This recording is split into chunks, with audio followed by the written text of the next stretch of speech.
নাও এবার বলো। বৃদ্ধ আমি, কবি প্রজ্ঞা পারিজাত।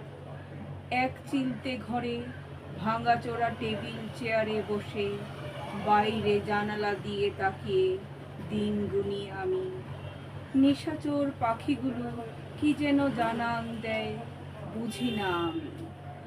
রোজই ভাবি কেউ আসবে, সন্তানরা একটু ভালোবাসতে, একটু দেখতে, সবই জীবনের ভুল।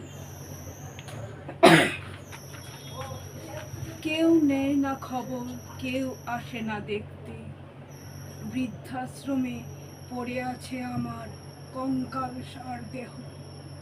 মস্ত বড় ফ্ল্যাটে সুখে কাটায় সন্তানরা, মনেও তাদের পড়ে না আমাকে দেখে যাওয়ার কথা। ভুলে গেছে তারা আমাকে। বৃদ্ধাশ্রমের জানালা দিয়ে শীতল হাওয়া বয়ে আসে, শুধু ঘামটা আমার শুকোতে পারে না। একটা সময় গেছে ছোট্ট শিশুগুলো আমার অপেক্ষায় থাকতো, কখন আমি অফিস থেকে ফিরে ওদের আদর করব, কাছে টেনে নেব। মাকে ওরা জিজ্ঞাসা করত, বাবা কখন ফিরবে? ছোট্ট শিশুদের মা উত্তর দিত, বাবার ওভারটাইম শেষ হলে তবেই ফিরবে। ওভারটাইম করতে করতে কখন যে সব সময় ফুরিয়ে গেছে বলতে পারি না যে। সেদিন হয়েছে বাসি, শেষ হয়ে গেছে সব। সব বাহি গাড়িটা শেষ দিনে যত্ন করে পৌঁছে দেবে আমায়। তখন সব বাহি গাড়িটা আস্তে চালাস খোকা, যত্ন করে পৌঁছে দিস আমায়।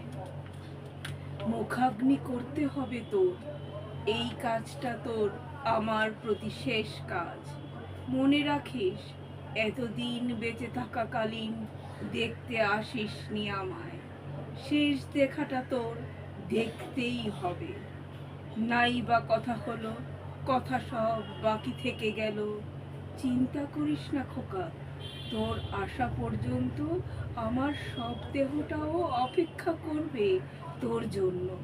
শুধু তোর শরীরের কষ্ট হলে আমার কষ্ট হতো, ভাবিস।